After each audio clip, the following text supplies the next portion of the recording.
UPSC क्या होता है, इसको अगर आप करते हैं तो इसमें आपको कौन कौन सी जॉब मिल सकती है, इसको करने के लिए एजुकेशन कितनी होनी चाहिए, आपके पास कितना पढ़े लिखे होने चाहिए, किस तरीके से आप इसकी तैयारी कर सकते हैं, इसको कब बनाया गया था, और भी बहुत सारी चीज़ें आज की इस वीडियो में हम जानने वाले हैं। और ये वीडियो बहुत ही ज़्यादा इंपॉर्टेंट होने वाली है अगर आप आगे जाकर यूपीएससी करने की सोच रहे हैं तो। हेलो एंड वेलकम फ्रेंड्स, मेरा नाम है अनूप सिंह और आप देख रहे हैं आपका अपना YouTube channel. So let's get started. हम भारत देश के निवासी हैं और भारत देश में बहुत सारे सिस्टम हैं जिनसे ये देश चलता है। कुछ नेता होते हैं जो इस देश को चलाते हैं, कुछ अधिकारी होते हैं जो इस देश को चलाते हैं, और इन सब को चुना जाता है हम आप लोगों में से ही। नेता को चुनते हैं इलेक्शन कमीशन, पर जितने अधिकारी होते हैं उनको चुनने का काम होता है एक संगठन का, एक एजेंसी का, जिसको हम बोलते हैं UPSC, union public service commission, संघ लोक सेवा आयोग। अब यूनियन पब्लिक सर्विस कमीशन है क्या, तो देखो ये एक राष्ट्रीय एजेंसी है जिसको बनाया गया था संविधान के साथ, और इसका काम इतना सही होता है कि ये हम आप लोगों में से योग्य व्यक्तियों को चुनते हैं जो कि इस देश को चलाने के लायक हैं, बड़ी से बड़ी जिम्मेदारियों को संभाल सकते हैं अपने कंधों पर, और वो उनकी गुणवत्ता के हिसाब से ही उनको पद देते हैं। अगर आपकी कैपेसिटी आईएएस वाली है तो आपको आईएएस का पद दिया जाएगा, और अगर आपकी कैपेसिटी एक सफाई कर्मी वाली है तो फिर आपको सफाई कर्मी का पद दिया जाएगा।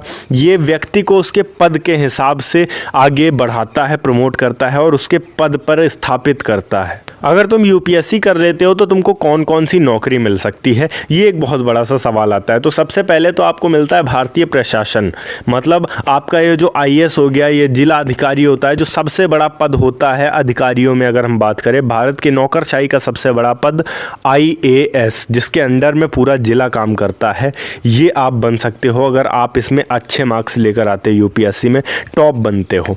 इसके अलावा अगर हम बात करें तो आप पुलिस सर्विस में जा सकते हो, direct Indian police service IPS में जा सकते हो। यहाँ पर आपके पास बहुत सारी अपॉर्चुनिटीज़ मिलती हैं, इंस्पेक्टर बन सकते हो, सब इंस्पेक्टर बन सकते हो, और भी बहुत सारे पद आते हैं। इसके अलावा अगर हम बात करें आप वन विभाग में जा सकते हो, वन विभाग के जितने सारे पद होते हैं उनके लिए अप्लाई कर सकते हो अगर आप यूपीएससी के थ्रू पढ़ाई करते हो। इसके अलावा अगर हम बात करें तो विदेश सेवा में आप जा सकते हो कि भाई विदेश में रहकर भारतीय सेवा जो आप करते हैं, वहाँ पर जितने लोग होते हैं विदेश में भारत के, जो भारत सरकार से कनेक्शन रखते हैं अपना, उनमें जा सकते हो। इसके अलावा अगर हम बात करें तो आप व्यापार विभाग में जा सकते हो। व्यापार विभाग का ऑफिस होता है ना, जीएसटी रजिस्ट्रेशन कराने के लिए व्यापार विभाग के कई सारे ऑफिस अलग अलग ज़िलों में होते हैं। इंडियन ट्रेड सर्विस, उसमें जा सकते हो। इंडियन इंफॉर्मेशन सिस्टम होता है, भारतीय जो सूचना सेवा संचार होता है, उसमें जा सकते हो। भारतीय रेलवे में आप जा सकते हो, भारतीय रेलवे के जितने पद होते हैं उनके लिए अप्लाई कर सकते हो। भारतीय डाक सेवाएं जितनी होती हैं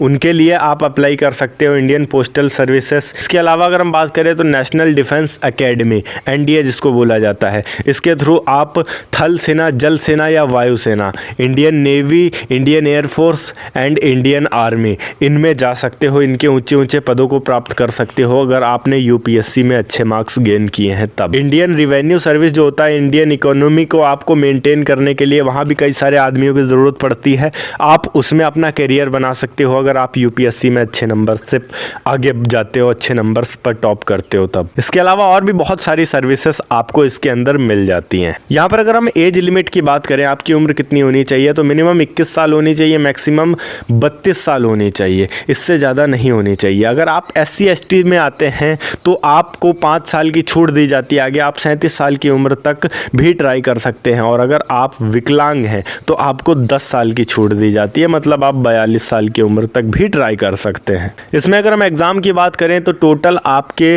2025 नंबर के एग्ज़ाम होते हैं, जिसमें से 275 आपके इंटरव्यू के होते हैं, बाकी 1750 नंबर आपके मेन एग्ज़ाम के होते हैं।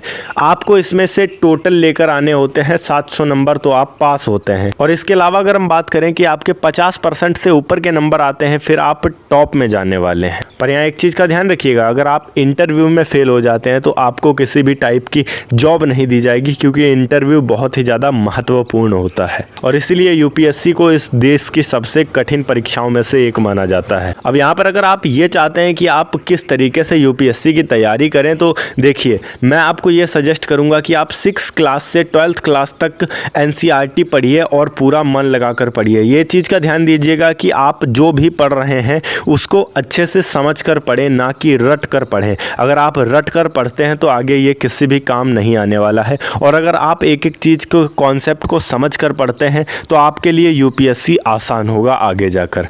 इसके अलावा अगर हम बात करें तो आप थोड़ी एक्सरसाइज किया करिए, क्योंकि अगर आप एक्सरसाइज करेंगे तो फिट रहेंगे, और जब थोड़ा फिट रहेंगे तो आपको नींद अच्छी आएगी, जिस वजह से आप जो भी पढ़ेंगे वो अच्छे तरीके से आपके माइंड में एब्जॉर्व हो पाएगा। अपने माइंड में आप उस चीज़ को फीड कर पाएंगे और थोड़ा फ्रेश रहेंगे, क्योंकि डोपामाइन रिलीज़ होता रहेगा, आपका माइंड फ्रेश रहेगा और आप जो करते हैं उसमें आपका मन लगा रहेगा। इसके अलावा अगर हम बात करें तो यूपीएससी में आप अपना एक सपना बांध लीजिए और उसी के पीछे काम करते रहिए, आपको कामयाबी ज़रूर मिलेगी। ओके गाइस, ये थी एक छोटी सी वीडियो की यूपीएससी क्या होता है, आप इसे कैसे कर सकते हैं। अगर वीडियो अच्छी लगी हो तो वीडियो को लाइक करके चैनल को सब्सक्राइब जरूर कर दीजिएगा। मैं मिलता हूं आपको नेक्स्ट वीडियो में एक नए टॉपिक के साथ, तब तक के लिए जय हिंद, वंदे मातरम।